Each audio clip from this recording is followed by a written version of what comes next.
a stamp early in the season. His name, Dwayne Shields, 4 times winner. It's his own personal playground. Mike Strasburg, who's never raced here, but Dwayne's given up a half a tenth at the starting line, 200s at the finish line. Peak is peaked out today. Yeah, maybe Dwayne's personal playground, but Mike Strasburg has got a pretty nice toy to play with. That is last year's championship-winning car owned by Jim Whiteley. You love hole shots where the reaction time helps to offset a performance disadvantage?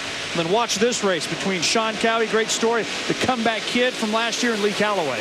Sean Cowie a long way from home, all the way down from British Columbia. And well, since he's got such a long drive, Lee Calloway figured he might want to head home early. Calloway beats him off the starting line and beats him to the finish line. Of course, as we mentioned, the points race wide open. 2 of the guys in the top 10 right now are Mike Manners and Randy Myers. But when your reaction time for Mr. Manners begins with a .2, you're not going to win.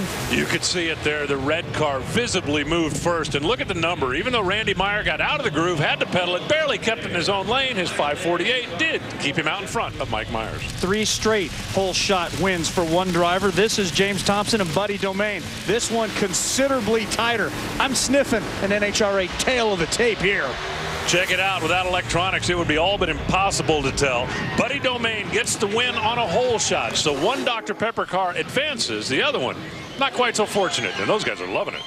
And let's go to that NHRA tail of the tape. And remember the numbers you're about to see here. And remember where the cars are. .020 or 8 feet.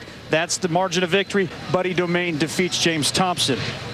Top and bottom of the qualifying order, the brothers Bronkowski in a strange race. Carl Bronkowski had been struggling all weekend. He wanted to make the run just to see if his car was straightened out, but he didn't want to steal the victory from his brother. He went up, staged a car, just hit the gas. As you're going to see, it really wasn't going to matter. Carl's car still dropping cylinders. David's car still running good. 534, and the #1 qualifier advances. So the ladder looking forward to round number 2 will find David picking his lane over Mike. Randy Meyer picking his against Forrest Fair, who took a win. Doesn't get any time because his competitor took out the blocks. Mark Tolliver, Buddy Domain picked their lanes. It's time now to turn our attention